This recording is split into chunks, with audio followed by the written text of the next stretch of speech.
लेकिन अगर fire brigade time पे पहुंच जाती तो इतना बड़ा नुकसान नहीं होता। ट्रक अड्डे पे फायर ब्रिगेड थी पहले, अब इन्होंने यहाँ से हटा दिया पिछले 1.5-2 साल से।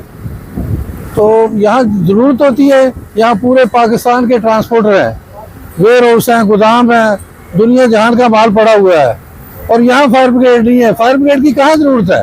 पहले इनसे ये पूछा जाए कि जहाँ फायर ब्रिगेड की ज़रूरत है वहाँ तो है नहीं। 2.5-3 घंटे के बाद फायर ब्रिगेड पहुंची है, लोगों का तबाह कर दिया, करोड़ों अरबों का नुकसान हो गया है। तो आप क्या समझते हैं इसमें सबसे कुताही किसकी है, ये बताइए जरा। कुताही वक्त हुकूमत की है और किसकी है? फायर ब्रिगेड का यहाँ 1 नंबर पे यूनिट था अपना पूरा। अगर वक्त पे मतलब यहाँ पे फायर ब्रिगेड होती, वक्त पे पहुंचती, तो ये नुकसान तो नहीं होता ना। अब 2-2.5 घंटे के बाद पूरी आग फैल चुकी थी मुख्तलिफ गोदामों पे, केमिकल पड़े होते हैं, दूसरे माल हैं।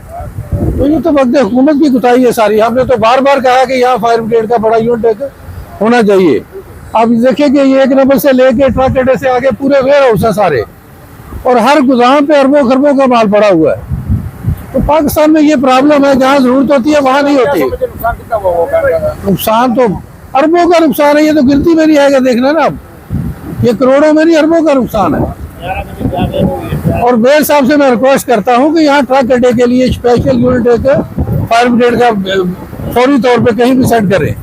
इनकी अपनी जगह 1 नंबर पे पूरा प्लाट है इनका।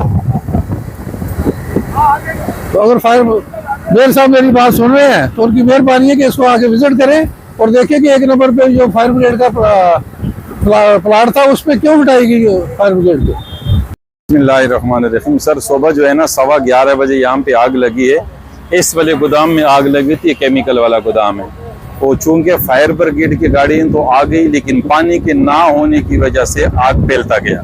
उसके बाद फिर वाटर बोर्ड से मैंने रब्ता किया, चीफ फायर ऑफिसर से मैं चूंकि राब्ते में था, लेकिन फिर तकरीबन 1 बजे वाटर बोर्ड वालों ने बोजर भेजनी शुरू कर दी। उनकी मेहरबानी कि वो बोजर आने शुरू हो गए, तो उसके बाद जो है ना आग पर काबू पा लिया गया है। और अभी भी पूरा काबू तो नहीं पाया गया, पर यह है कि आगे बढ़ने से कंट्रोल हो गया है। आग लगी कैसे, ये बताइए सर। ये तो मुख्तलिफ वो आ रहे हैं, कोई कह रहे हैं कि अभी जो एक चौकीदार ने मुझे बताया, वो कह रहे हैं कि सोलर प्लेट जो इस गोदाम वाले के लगे थे उसमें कहीं शॉर्ट सर्किट आ गई थी। वो जो उसमें नीचे चूंकि पड़ा होता है केमिकल, उस केमिकल के ड्रम में जब वो उसकी शुआएं गिरी है तो उसकी वजह से आग भड़क उठी थी। नुकसान का तखमीना कितना, ये बताइए। सर ये तो अभी मैं आपको कुछ भी नहीं बता सकता हूँ, क्योंकि ये तो करोड़ों में होगा, क्योंकि केमिकल है सारा। तकरीबन यूँ समझ लो कि 40% केमिकल इसका जल गया। और इस गोदाम में एयर फ्रेशनर है, परफ्यूम वगैरह, बॉडी स्प्रे है, रूम स्प्रे हैं, वो तकरीबन सब डैमेज हो गए हैं। लेकिन हमें जो अभी टेंशन है, इस गोदाम के उस एंड पे LPG के सिलेंडर पड़े हैं।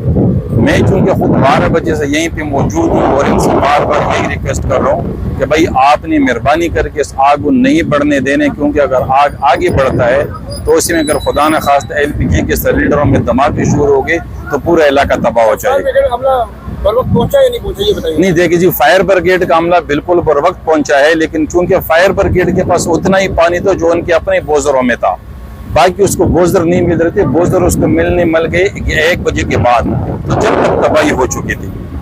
ये तो शिद्दत थी, लेकिन ये है कि कबल वक्त जो फायर फाइटिंग और जो पानी का जो एक सप्लाई थी वाटर बोर्ड के तहत जो मुमकिन हुई बर वक्त, जिसकी वजह से ये इंसिडेंट बहुत बड़ा जो हो सकता था, अल्हम्दुलिल्लाह अल्लाह का शुक्र है अब इसको कंट्रोल कर लिया है। और बिल्कुल ये समझें कि जो शोले बैक साइड पे रह गए उनको दबाने की कोशिश की जा रही है, और कोई जानी नुकसान नहीं हुआ। हमारे तक 6 फायर टेंडर, 1 बाउजर इस पर काम कर रहे हैं। और बर वक्त अगर मैं आपको बताऊं तो लांडी EP जोन में भी इस वक्त बड़ी फायर हुई थी, जहाँ पर अभी इस वक्त हमारे 12 से 14 फायर टेंडर 2 स्नारकल वहां भी काम कर रही हैं। एक तीसरी फायर पापोश नगर में भी हुई थी। इट्स मीन्स ये तीनों ईद के त्यौहार क्योंकि छुट्टियों के होते हैं, लोग घरों पे होते हैं, तो आग का जो भरने का है वो उसकी वजह यही है कि लेबर मौजूद नहीं थी जो बर वक्त उसको भांप नहीं सकी, जिसकी वजह से फायर फाइटिंग में मुश्किलात आई। लेकिन ये कि अल्लाह का शुक्र है आपके सामने फायर फाइटर KMC आपके सामने मौजूद है। और ये तमाम चीज़ें ये समझें कि मेयर मुर्तज़ा वहाब साहब और वाटर बोर्ड जिस तरीके से हमें सपोर्ट कर रहा है, ये मुमकिन कामयाबी उसी वक्त हो रही है।